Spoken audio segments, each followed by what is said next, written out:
Hello, everybody. It's good to see you. Welcome to Shifting Skills for an AI World, an opportunity to think about how technology is shaping what's going to matter, what we really need to make sure that our students develop in order to thrive in the world that they're going to inherit. Really interesting topic. Excited to dive in.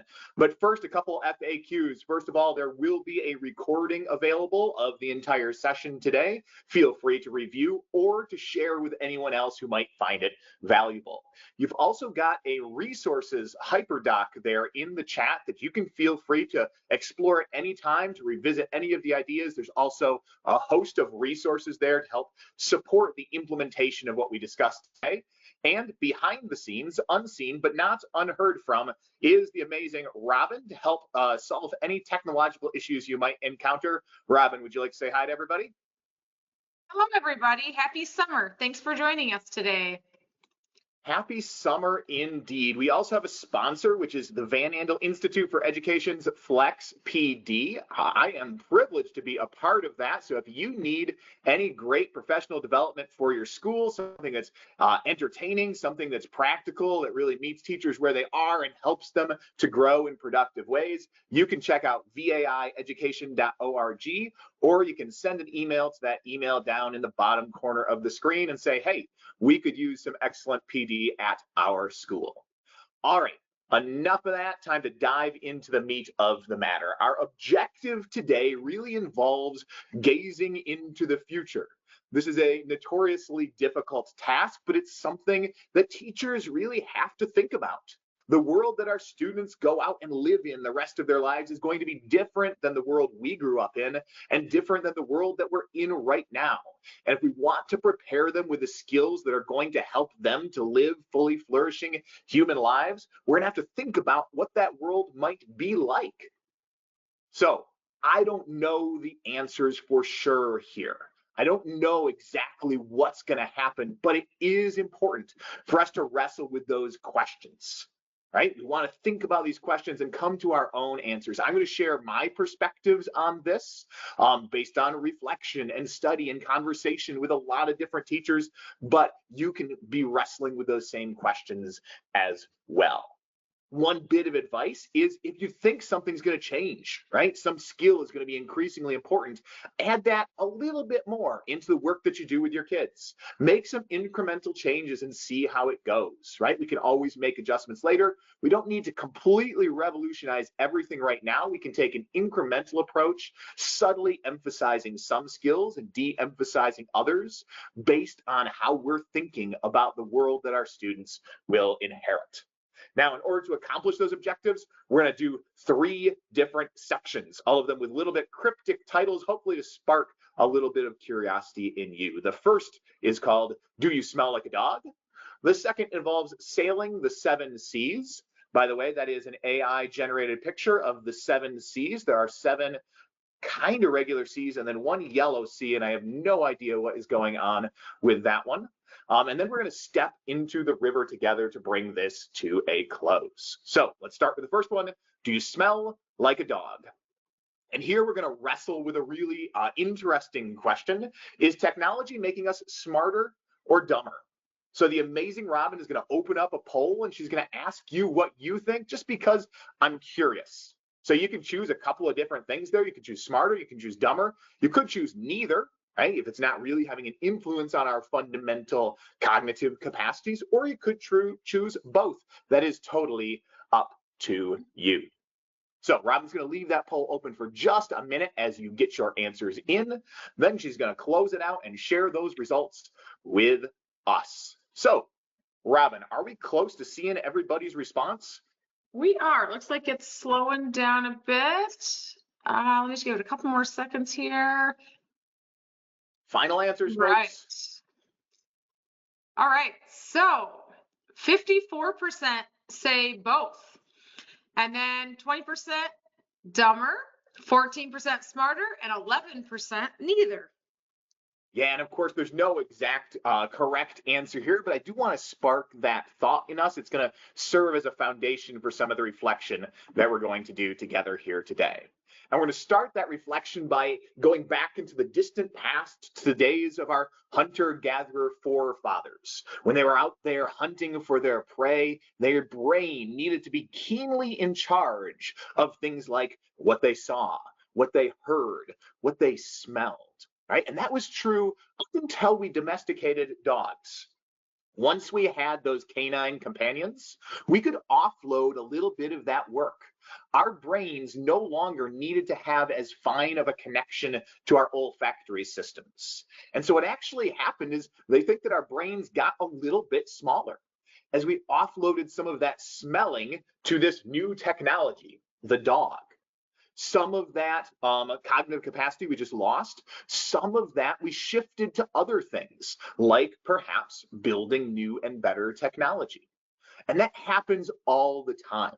It happened with writing, right? There's always this trade-off or these concerns about losing an ability. Plato had this to say when writing became commonplace. And in English, that means if men learn writing, applies to women as well, it will implant forgetfulness in their souls, which is probably true. We probably don't remember things as well as people did before they could just write them down. Very empirically, London cabbies have always had some of the best visual spatial reasoning abilities in the world because they have to navigate this incredibly complex city. Except now that we have GPS, their advantage over the rest of the world has shrunk, right? They're still good at it, but not nearly as good because technology always shifts relevant skills. So I think the question here is, what does it mean? What do we mean by us, right? If you mean just you plopped down in the middle of the woods, you probably have fewer skills than that caveman of yore, right? You probably can't do all of the cognition that that person was required to do. But if you think about us in a context, right, as the what we can do alongside the things that we have with us, then we have increased our functionality and our abilities. Technology always shifts relevant skills.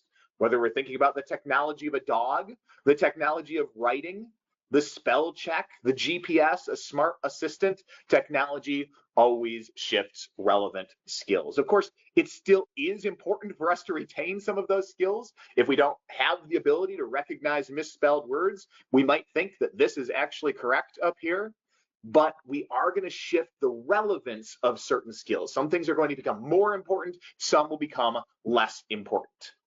I saw this provocative statement from a digital artist called Claire Silver. She said, taste is the new skill when it comes to art. It's not so much about what she can do with a brush or a pen. Now it's more about what ideas she wants to bring to life and how she can bring them to life, right? Her taste is more important than her artistic skill. Now, that's a provocative statement. You might not agree with it 100%, but it is the sort of thing that we need to be wrestling with. What skills are going to become increasingly important and which decreasingly important? And so to really dive into that question, we're going to think about 7 kind of interesting cognitive functions. All of them happen to start with C. You can probably think of what a couple of them might be right away. And we're going to think about how those bits of cognition, how those types of cognition might change in terms of their relative importance. So the 7 C's that we shall sail are curiosity, creativity, critical thinking. Well, you can read these.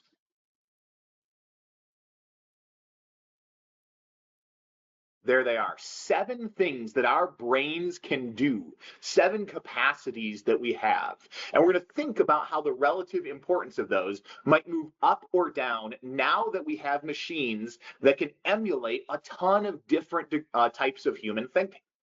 So let's start off with curiosity. And if we're going to talk about something, it is important that we understand what that word means. So when we think about curiosity, I love these. You had one job kind of pictures and memes. When we think about the one job of our brain's one most important job is to make sense of the world around us. We live in this incredibly complex environment, and our brain is in charge of trying to figure out what in the world is going on. So we develop these nice, neat schema. We figure out how things are supposed to work and what we can expect from that environment. This even can sometimes allow us to perceive or see things that don't exist. Optical illusions are based on our brain making sense of the world in the way that we expect. But sometimes out there in the real world, we encounter something which goes against expectation, right? That baboon in your living room, it's different than what you might have expected. And so that difference, that's that information gap, it sparks curiosity. The information gap theory of curiosity is a George Lowenstein creation, but it's this difference between what we expect, right, what we understand, and what we're encountering out there in reality. I love to think about it as an island, where the island is everything you know and the sea is everything you don't. And where those two things meet, that's where you have that wonder, where you have that curiosity, where you're trying to stretch out and understand more about reality and the way that it is. Now, that's curiosity. We love to find those unexpected things. Our brains are built to pursue those things that we wonder about.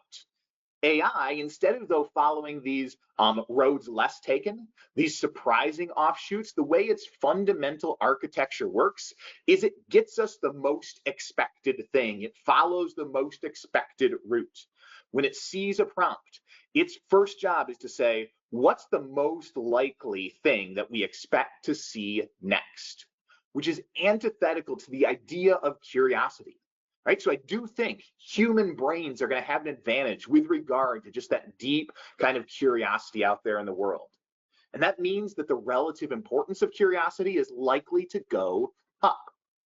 Now, what can we do about it in the classroom? We always want to think about what this means kind of in a practical sense. We can allow our students to use some of these machines, some of these AI tools to pursue their curiosity. Right? If we can use them to supercharge this human thinking, that's a huge win. So we love curiosity quests, allowing students perhaps to go on a bounded curiosity quest where they're exploring what they wonder about a specific topic that we choose, about a specific concept that we decide, or an unbounded one where they get to pick, right? Where they have the freedom to explore something that fascinates them. We can leverage these tools to help students explore their curiosity and send the message that this is a great way to think and to live. Wonderful tool for this is Google's Learn About.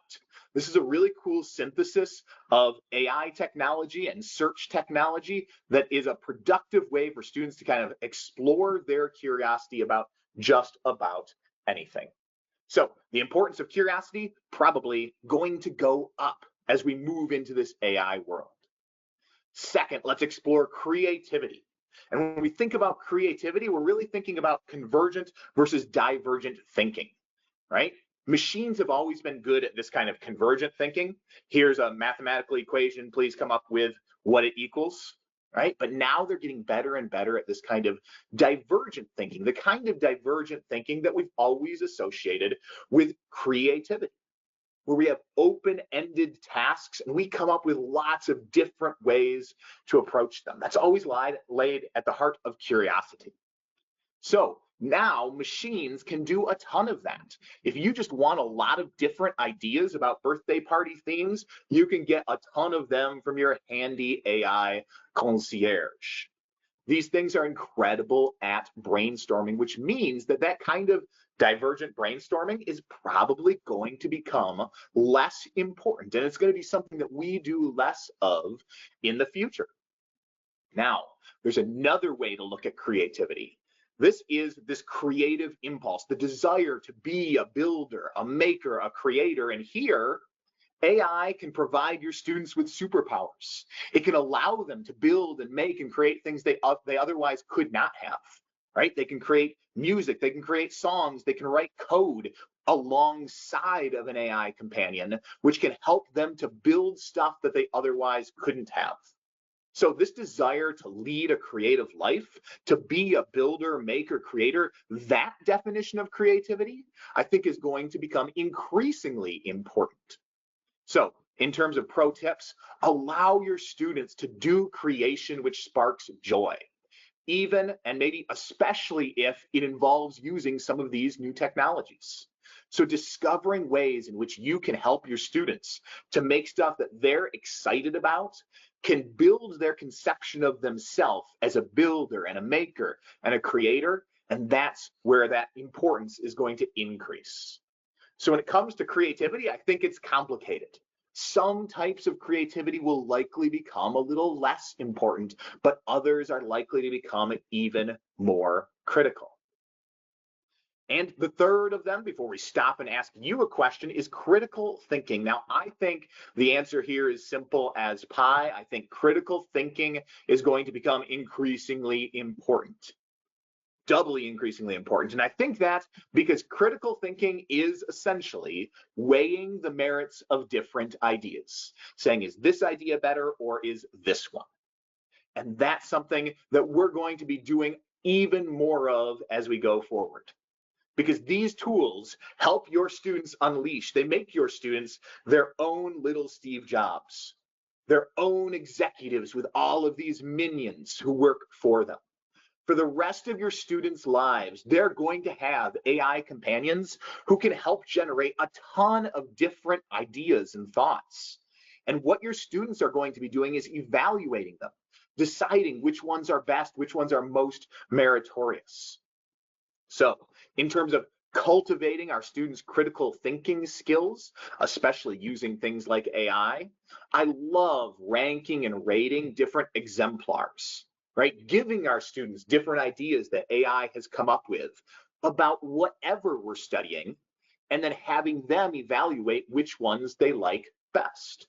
So if you can read those tiny words there, you can see these are different pieces of descriptive writing about a beach. Right? And students can look at those different AI generated descriptions and they can decide which one they like best and why. Now, as they do that, they really wrestle with the essence of what makes good creative writing, and they get this idea that they are going to be the critical thinkers. I also love Beat the Bot, where they look at the work that AI has produced, right? They look at something AI came up with, and they see how they can add value, right? They think about AI content critically, and they say, what's good, what's not? What do I like, what do I don't? And how can I add value to that? We typically have this cycle, right? Where we get curious about something, we come up with lots of ideas about what the answer might be or what the best idea might be, and then we think critically about which one to choose. My perspective is that the first and the third will become increasingly important, and that idea generation, kind of brainstorming component, will be less critical. But I'm curious what you think. So I'm going to ask you two questions, right? You're going to be able to look at curiosity, creativity, critical thinking, and you're going to be able to say which ones you think are going to be more important. There's that one. And then in just a second, you'll be able to say which ones are going to be less important. So if you think it's going to be the same or no change, or it's complicated, you don't have to necessarily pick it, or you can pick it twice. The poll is open. Go ahead. Which ones are going to be more important in 20 years when the students you're teaching are out there kind of being the adults? And again, we'll give you just a minute to figure that out. All right, Ben, I'm going to close it out here. Thank you, Robin. What do we see? All right. So definitely a big leader, 80% critical thinking, followed by 29% curiosity and 11% creativity. All right, how about this one? Which ones are going to be less important? So Robin, you got a quick switch around here. Can you pull that off? Opening up a new poll, the amazing Robin executes the turnaround in no time flat. Which ones do you think will be less important? Again, you don't have to pick something. You can say it's going to be about equally important and not pick it for either the more or the less. And again, we'll be real quick with this, Robin, just in the interest of time. Want to make sure everybody gets out of here on time. Yep, we'll close it out right now. So less relevant would be 68% creativity, followed by 26% curiosity and 3% critical thinking. And here we are asking ourselves the right question, right? We're saying which of these skills are going to be more important, which are less important, and where might I want to make those incremental shifts, doing a little bit more of this type of work or a little bit less of this type of work? Because again, our answers aren't set in stone, but we do want to start making shifts in the directions that we think we're going to need to go. All right, let's explore our last four. Collaboration. I love collaboration. I always envision two people coming up with ideas, and the first person comes up with some, and the second person comes up with some. Some of those ideas might be different, right? They might be unique to that person. Some of them might be the same, but if we put those ideas together, even considering that some are exactly the same, we'll have more ideas together than we did separately. Right? Each person had 3 ideas, but if we put them together, we have 5 unique ideas there. Now, there's a magic that happens too when those people make that connection, when they're thinking together and sharing ideas and having those conversations. That's that sometimes it sparks even more ideas, right? And now we have more together than even the sum of what we had separately. It's the definition of synergy. So in this new world, we're also going to have ideas that come from robots, right? I'll have students who can get ideas not only from each other, but also from these systems. They might lack a little bit of that color, that unique human flair, but we can interact with those ideas and add that color to them and add them to our thinking to make our entire collaborative endeavor more productive. So I love things like this where we have strength in numbers, where we come up with ideas individually, and then we collaborate to see how many new ideas we can come up with through that process. Really cool video to help guide you in this specific strategy in the HyperDoc. But we can also do this not just with each other, but now we can do it with AI systems. We can have students do some thinking themselves, then have the AI system do some thinking, and then bring those together so that the synthesis is greater than either of them were separately. A key element here when we collaborate with systems is that we want them thinking with these systems. We want our students thinking with them. We don't want the systems thinking for our students. That's at the heart of whether these systems are going to help our students get smarter or whether they're going to impede their academic growth. Thinking with, not thinking for. There's an added benefit to building collaboration too, which is that we are going to increasingly, I think, value that human connection. In a world where so much of our connection is mechanized, having that ability to really collaborate and experience that richness of human interaction, I think is going to be increasingly valuable. So personally, I think collaboration is going to be increasingly important. When it comes to communication, something that might be a little shocking, I think the picture on the left is going to be more important than the picture on the right when it comes to communication. The picture on the right there is the old 5-paragraph essay structure, right? Now, I don't think this is dead. I think it's still important for kids to learn how to organize their thinking, but it is going to be less important than it used to be, because once students have the basic idea, right, it's going to be more valuable for them to evaluate and tweak AI content than to have to do that whole generation themselves. I think about it a lot of the way that I think about calculators and multiplication tables. I do want students to know them, right? But once they do have them, we can use those calculators to make their lives a little bit simpler and easier and to be able to produce more good mathematical output. So in the future, I think things like prompt engineering and being able to communicate with these machines is going to be increasingly important. And a fun way to do that is with what we call reverse Pictionary. Here, you give students a picture and you have them write a prompt. And their job is to write the prompt in such a way that it comes as close as possible to the picture that you showed. So they have to think about the details. They have to think about the artistic style. They have to think about how these machines work. And they get experience crafting their communication in a way that produces the output they want. That's going to be more important than doing things like learning how to do APA citation or distinguish between formal and informal registers. That's going to be easy for us to have machines do. And so it's probably we're going to probably shift our cognition in other directions. When it comes to content knowledge, this one's really interesting because for a long time, Google, here's a trigger warning for a gory picture involving books. Um, Google was supposed to kill content knowledge, right? We weren't supposed to have to know anything anymore because we could always just look it up. However, it turns out that content knowledge kind of lies at the foundation of doing good critical thinking.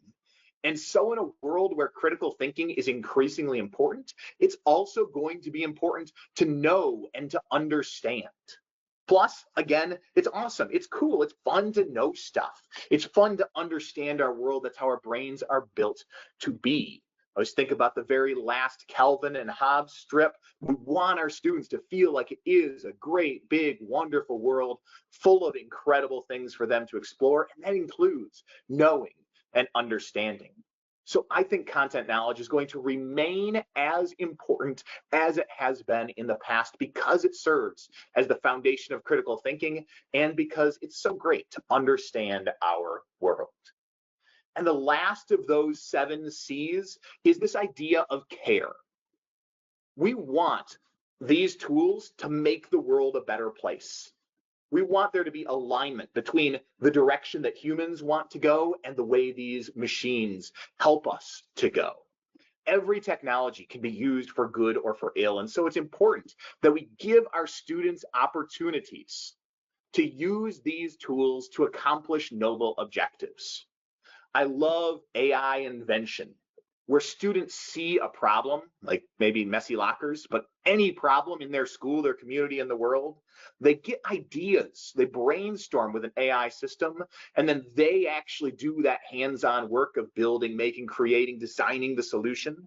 They can interact with AI along the way to help them do better and better work that they can go out and really use to make a positive difference. That's a very authentic way to give our students practice using these tools in the way that they're going to use them, I hope, for the rest of their lives, which is to help them do good things, to help them solve challenges and problems, and to make our world a better place.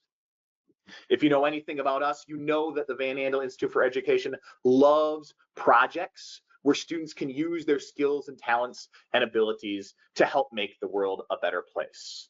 Robin, although I am curious about these last 2 suites of skills, I know time is short, so we're going to skip the last 2 questions.